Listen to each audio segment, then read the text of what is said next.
All right, welcome back everyone. This time we are back in Taiwan, in Taipei City, and we stayed in an area called Ximending.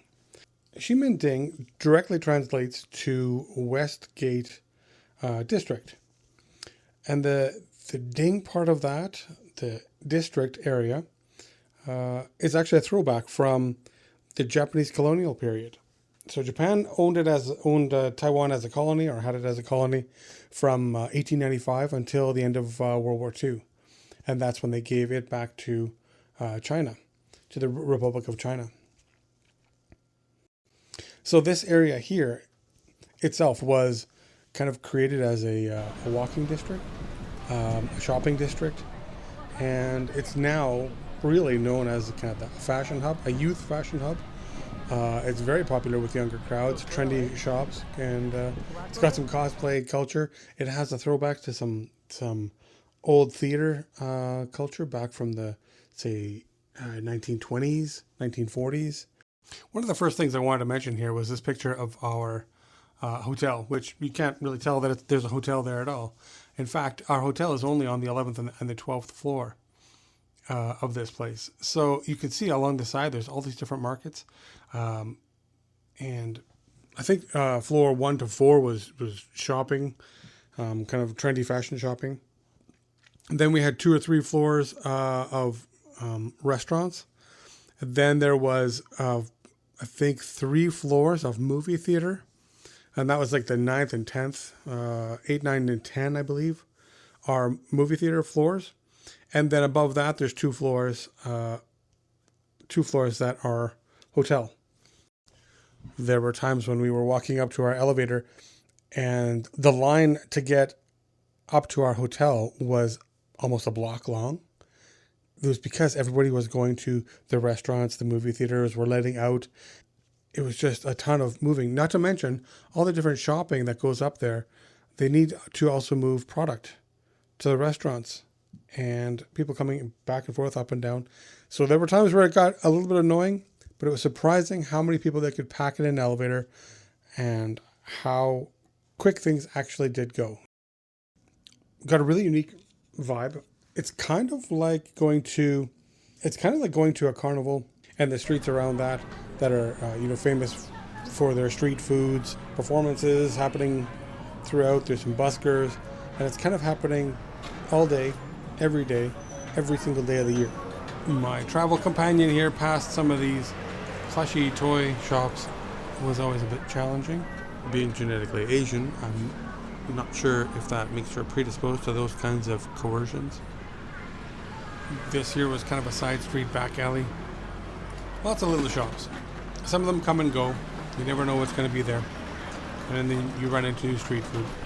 Fresh orange juice, some Wagyu beef skewers, G pie, which is kind of a chicken cutlet, deep fried, famous, down the back alley there. The tattoo studio. Some of these places look like they've been there for a long time. Some of them look like they can close up and be gone in 20 minutes. But quite a few little noodle shops, side foods. A bunch of these here seem closed. They open up at different times of day, different days of the week. When it's busiest, they're going to be open.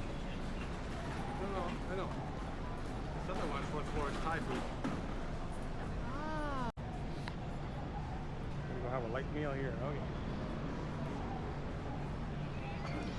Crossing the street sometimes takes a little bit of bravado. Sometimes there are lights. This was kind of our first morning or afternoon, and walking down the street here just to get a feel for the land, because it all seemed a little bit overwhelming when we first came in. We got in the night before, I think at like 11 p.m. So it was still bustling. There were still people everywhere. And then we're hauling our luggage. It was a bit much. But this, I think, is a Monday morning, and it's a lot quieter.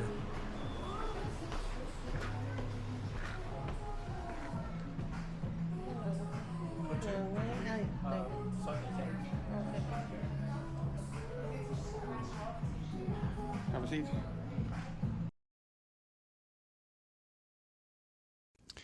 Now, we stopped here because we went to one of the most unique themed restaurants that I've ever been to. Here I was just mentioning how there was a Thai restaurant that we should check out. But we went to this place. You might get a hint of it right there. Just kind of went by. We went to a restaurant called, yes, The Modern Toilet. A toilet-themed restaurant. Why did we go to a toilet-themed restaurant? Because it's just stupid enough that it's something that I would do.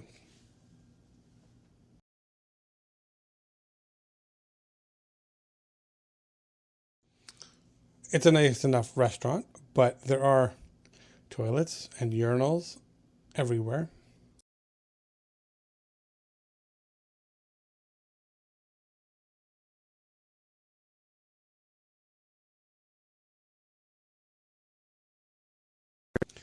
So here's a shot of the restaurant itself. And yes, you sit on toilets across from each other, and you have a wash basin that usually has a little brown swirl in the middle of it.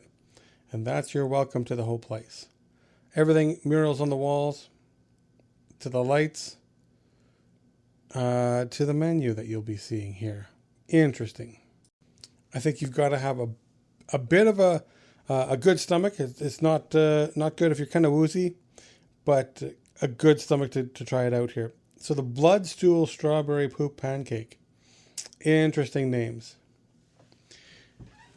How it works is you take the pan, you check off what you want on the menu, hand it in, and then you pay for it, and then they'll order it up and they'll make it up. We'll get a close-up view here right away. There we go. So I had the poop balls with meat sauce spaghetti. And I think she had, of course, some kind of a chicken curry, which is interesting. The constipated turd sub sandwich.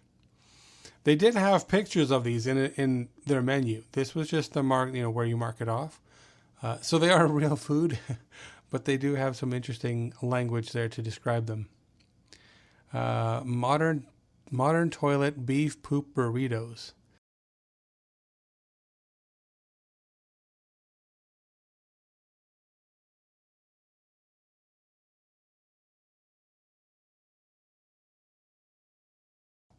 And so here's a cup of coffee. Cup of coffee in a nice little toilet coffee cup. There we go. We're still just kind of waking up, so we're a little tired, but there's a smile. There's somebody having a bad day in the background on the murals.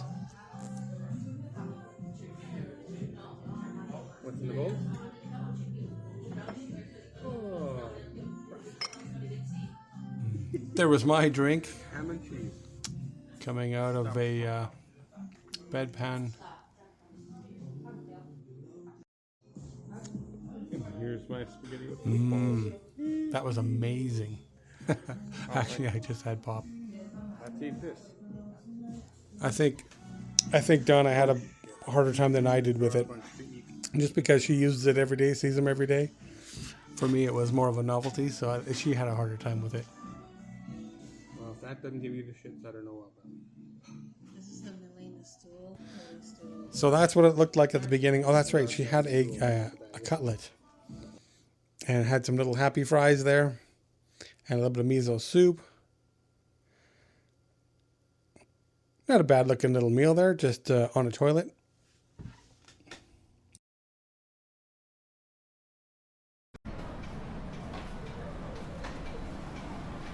And there was my poop balls on some spaghetti. So, spaghetti and meatballs. Not a big deal. Yeah, eat it. It was good. It was good. Was it fantastic food? No. It was okay.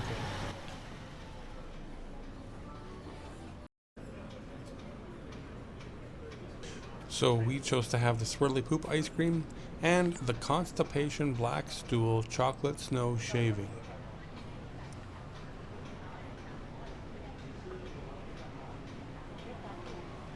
We didn't end up finishing them because it was just too much. First off, the chocolate ice cream in the pink bowl was really kind of mediocre. So we left, some of that. The other stuff, yeah, we got through a bunch of it, but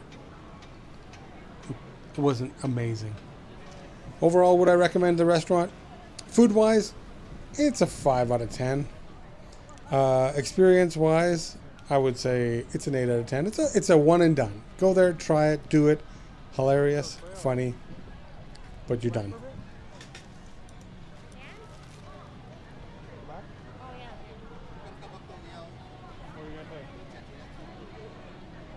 Oh, no, no. Yeah, we can do that in a bit.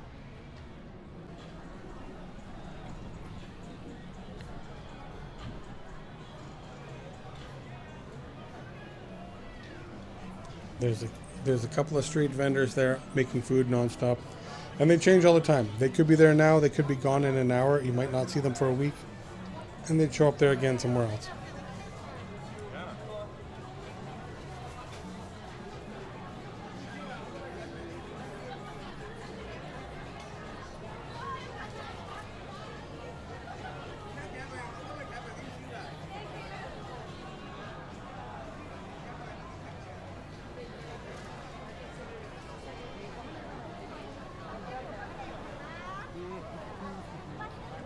Okay, it's over here. Next stand on that. Right here.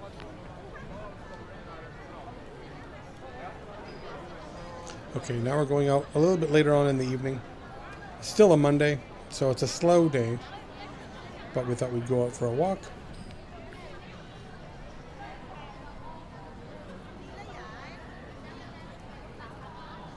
There's a couple of shops in the area that are famous, and they have lineups. For example, the one directly off to you see Pop Mart directly in front of you. That's also a famous one. It was always filled with Japanese and Korean tourists. They were selling, I don't know, one toy or one or two things, and there were times where it was really lined up halfway down the street. Maybe there was a new release or something. I didn't understand it. We did go into the store, and I still don't understand it. Directly in front of me, you see here, we're looking at the square. Directly across, there is a place where they sell boba tea.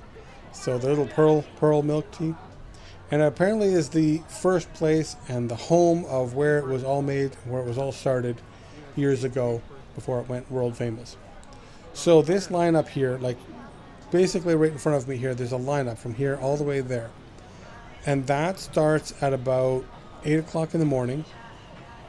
And that lineup does not end until about midnight. Every single day, rain or shine. Even the days when it was raining, the lineup, there still was a lineup, just more umbrellas.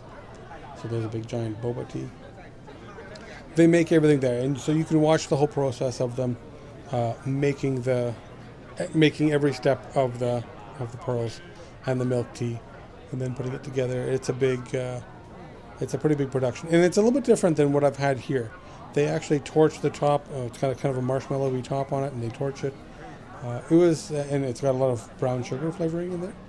It was quite good, actually. I really did enjoy it. It was different, and it was definitely worth having a couple times. But it was also about the same price as a Starbucks. So, you don't want to go broke having it too often.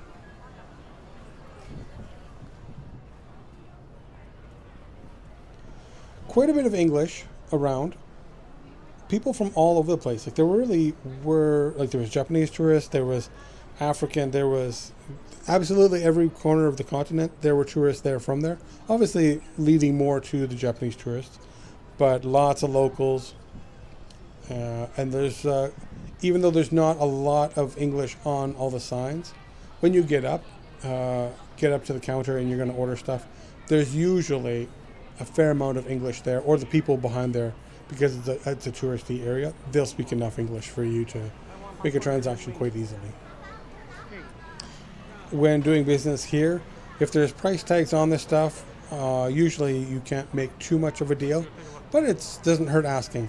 It's not like Vietnam where you're going to ask, if they're asking for 100 NT, which is the new Taiwan dollars, or TWD, Taiwan dollars. If it's asking for 100 of those, you're not going to offer 40. You might want to come back you might want to try 50 or 60, but you might not get any discount at all. You might get, a 20% discount if you're buying multiple things. If you keep it friendly, it'll be fine. If you're going to try and haggle much, or you're going to try to demand a discount, it's not going to end well. You might as well just either be polite and see if you can ask for a discount, get a bit of a discount. You can negotiate all you want, but be polite about it, or they're just going to shut down and not sell you anything.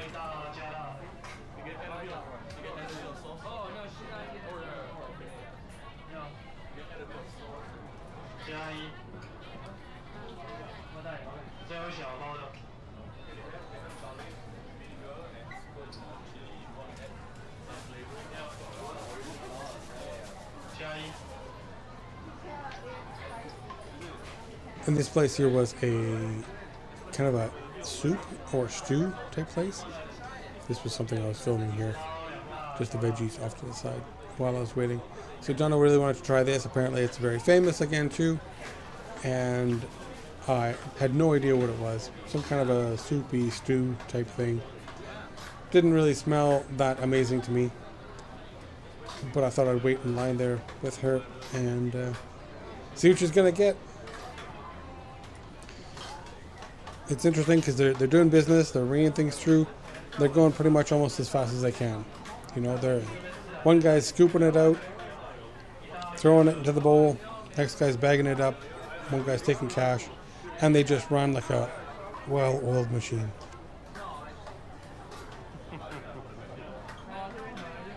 One guy's dishing it out, one guy's scooping it up, and they're bagging it up, and the other guy's taking the cash there. And it just goes on and on and on.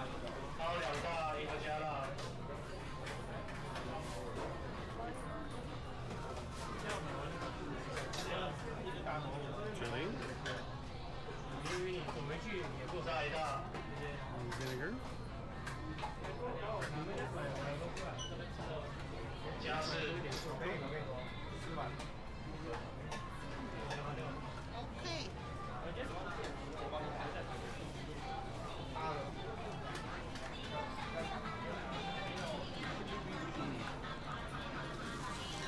And as it goes, I'm usually up for trying most things. And that was fine. This was one of those things that I wanted to check out. Here's a little secret if you're going to have it. There's a little condiment bar off to the side. And we can kind of, once we can squeeze through here, we can see what's all down there. So there is garlic and vinegar and chili. And you just throw in whatever you want. So she puts a little bit of chili, a little bit of garlic, and some vinegar. Scoop it in there. I think it needs less than test time.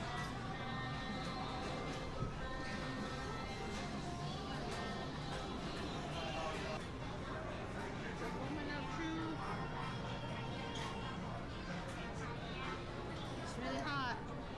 I can tell you. After that, we just kind of wanted to get out of the way here.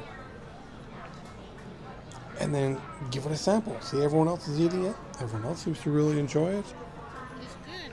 So she's all excited for it. And I'm like, well, what is it? Well, she didn't really want to say. But basically, she tried it, thought it needed something a bit more.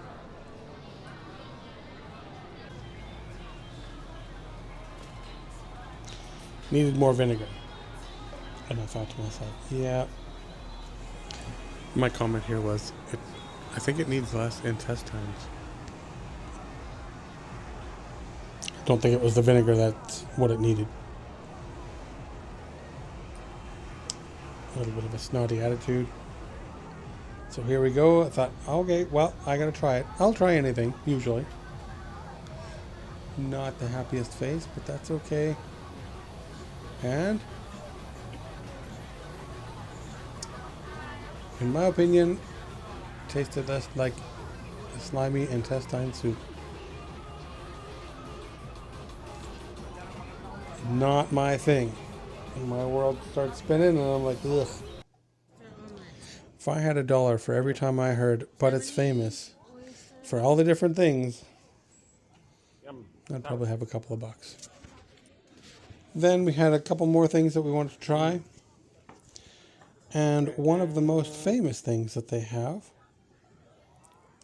is something called an oyster omelet. And it was one of the first things that I had when I was in Taiwan years ago when I first got there. Someone, one of the local people helped me out and ordered it for me. I thought, had no idea what it was.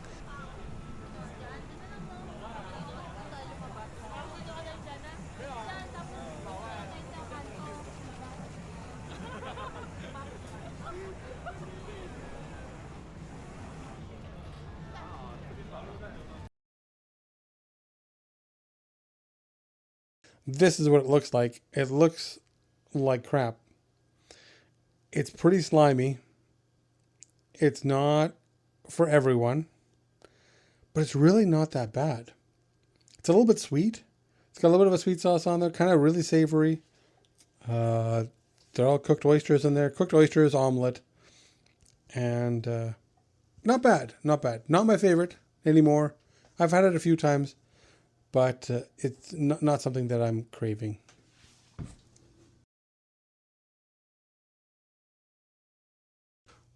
That's it for this one, everyone.